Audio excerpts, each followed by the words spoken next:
नमस्कार दोस्तों, मैं हूं चरण और आज की कहानी किसी कल्पना से नहीं बल्कि एक दर्ज घटना से जुड़ी है। स्थान लाल बंगला, रायपुर। समय 1994। रायपुर के बाहरी इलाके में स्थित यह पुरानी हवेली, जिसे स्थानीय लोग लाल बंगला कहते थे, वर्षों से वीरान पड़ी थी। लेकिन 1994 में यह जगह अचानक चर्चा में आ गई। कारण एक डॉक्टर की रहस्यमय मृत्यु।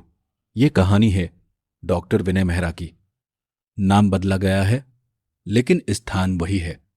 डॉक्टर मेहरा एक प्रतिष्ठित चिकित्सक थे, शांत स्वभाव, तर्कवादी अंधविश्वासों पर विश्वास नहीं करते थे। कहा जाता है कि उन्होंने लाल बंगले को खरीदने में रुचि दिखाई थी। कारण सस्ता सौदा। स्थानीय लोगों ने उन्हें चेतावनी दी थी, वहां रात मत बिताइए। लेकिन डॉक्टर मेहरा हंस दिए। उन्होंने कहा, भूत नहीं होते, सिर्फ कहानियां होती है। उन्होंने एक रात उस बंगले में अकेले रहने का निर्णय लिया और वह उनकी आखिरी रात साबित हुई। लाल बंगला रायपुर शहर के बाहरी हिस्से में स्थित एक विशाल लाल ईंटों से बना औपनिवेशिक ढांचा था।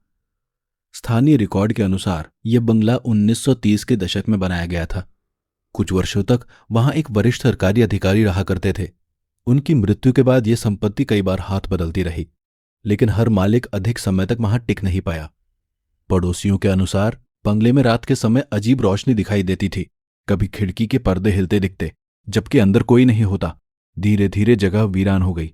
दरवाजे टूट गए, दीवारों पर काई जम गई और लोग उस रास्ते से गुजरना भी टालने लगे। 1994 में जब डॉक्टर विनय मेहरा ने इस संपत्ति में रुचि दिखाई तो स्थानीय लोगों ने उन्हें विस्तार से चेतावनी दी। लेकिन उनके लिए ये केवल एक पुरानी इमारत थी, एक निवेश, एक अवसर। डॉक्टर मेहरा दिन के समय पहली बार बंगले में गए। साथ में एक ब्रोकर था। अंदर धूल जमी थी, लकड़ी की सीढ़ियां चरमराती थी, कुछ खिड़कियां टूटी हुई थी, लेकिन दिन के उजाले में सब सामान्य लग रहा था। उन्होंने पूरे घर का निरीक्षण किया। ऊपर की मंजिल पर एक बड़ा कमरा था जिसकी दीवारों पर पुराने दाग थे। ब्रोकर ने बताया, लोग कहते हैं यहां कुछ देखा गया है। डॉक्टर मेहरा मुस्कुराए।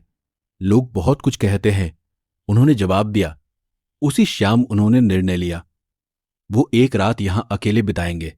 डॉक्टर मेहरा ने अपने एक करीबी मित्र को बताया कि वे रात बंगले में रुकेंगे। उन्होंने मजाक में कहा, अगर सुबह तक मैं जिंदा रहा तो यह घर खरीद लूंगा।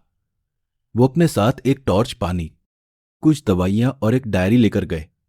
रात लगभग 9 बजे उन्होंने मुख्य दरवाजा बंद किया।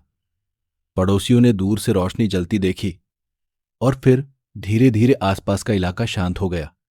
डायरी के अनुसार रात 10 बजे तक सब सामान्य था। उन्होंने लिखा, घर में हल्की सी सीलन की गंध है, लेकिन और कुछ असामान्य नहीं। करीब 11 बजे उन्होंने ऊपर के कमरे में बैठना शुरू किया, वहीं जहां दीवारों पर पुराने दाग थे। उन्होंने नोट किया, अचानक तापमान गिरा है। ये विवरण उनकी डायरी में दर्ज है। कोई चीख, कोई परछाई का उल्लेख नहीं, सिर्फ एक पंक्ति, अजीब बेचैनी हो रही है। रात 12 बजे के बाद डायरी की लिखावट बदलने लगी। शब्द छोटे हो गए, रेखाएं अस्थिर। उन्होंने लिखा, ऊपर से कदमों की आवाज, लेकिन बंगले में उनके अलावा कोई नहीं था। उन्होंने नीचे जाकर जांच की, कुछ नहीं मिला। वापस कमरे में लौटे, फिर लिखा, दीवारों से हल्की थपथपाहट। यहां तक सब दर्ज है। रात लगभग 1:45 पर अंतिम प्रविष्टि की गई। उसमें केवल एक वाक्य था, कोई मेरे पीछे खड़ा है। इसके बाद डायरी खाली है, कोई और शब्द नहीं, कोई संघर्ष का स्पष्ट वर्णन नहीं। सुबह जब डॉक्टर मेहरा अपने क्लिनिक नहीं पहुंचे तो उनके मित्र ने चिंता जताई। दोपहर तक पुलिस को सूचना दी गई।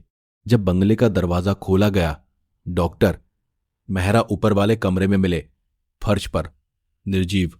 रिपोर्ट के अनुसार कमरे में जबरदस्ती घुसने के कोई निशान नहीं थे, कोई स्पष्ट संघर्ष के संकेत नहीं, लेकिन उनके चेहरे पर भय की तीव्र अभिव्यक्ति थी। आंखें पूरी तरह खुली, जैसे अंतिम क्षण में उन्होंने कुछ देखा हो। डायरी उनके पास थी, खुली हुई। अंतिम पंक्ति पर आधिकारिक पोस्टमार्टम रिपोर्ट में मृत्यु का कारण संभावित हृदयाघात दर्ज किया गया। कोई बाहरी चोट नहीं, कोई जहर नहीं। शारीरिक रूप से वे स्वस्थ थे, लेकिन रिपोर्ट में एक पंक्ति उल्लेखनीय थी, मृत्यु के समय अत्यधिक तनाव की स्थिति। ये दर्ज है। आधिकारिक रिकॉर्ड में घटना के बाद लाल बंगला फिर से खाली हो गया। लोगों ने कहना शुरू किया, डॉक्टर मेहरा ने कुछ देखा था, कुछ ऐसा जिसे शब्दों में नहीं लिखा जा सका, लेकिन आधिकारिक रूप से कुछ भी अलौकिक सिद्ध नहीं हुआ। सिर्फ एक डॉक्टर की अचानक मृत्यु, एक खाली बंगला और एक अधूरी डायरी। आज भी लाल बंगला रायपुर में मौजूद है, हालांकि समय के साथ उसका स्वरूप बदला है। कुछ हिस्से टूट चुके हैं, लेकिन स्थानीय लोग अब भी उस जगह को टालते हैं। रात में वहां कोई नहीं रुकता। क्यों? शायद सिर्फ कहानी के कारण, या शायद किसी अनकहे डर के कारण। सबसे बड़ा प्रश्न आज भी अनुत्तरित है। अगर ये केवल हृदयाघात था तो अंतिम प्रविष्टि क्यों लिखी गई? कोई मेरे पीछे खड़ा है। क्या ये केवल मानसिक तनाव था, अंधेरे का प्रभाव, या किसी अदृश्य उपस्थिति का भ्रम? सवाल अब भी वही है, जवाब नहीं। लाल बंगले की खिड़कियां अब भी हवा में हिलती है, दीवारों पर समय के निशान है, और ऊपर का वही कमरा जहां एक डॉक्टर ने अपनी आखिरी रात बिताई अब भी वैसा ही है, खाली, शांत और शायद अब भी किसी के कदमों की प्रतीक्षा में। दोस्तों, हर कहानी में भूत होना जरूरी नहीं होता। कभी कभी डर सिर्फ उस एक अधूरी पंक्ति में होता है जो किसी ने अपने अंतिम क्षण में लिखी हो। लाल बंगला रायपुर की घटना आज भी रिकॉर्ड में दर्ज। एक डॉक्टर, एक रात, एक अधूरी डायरी।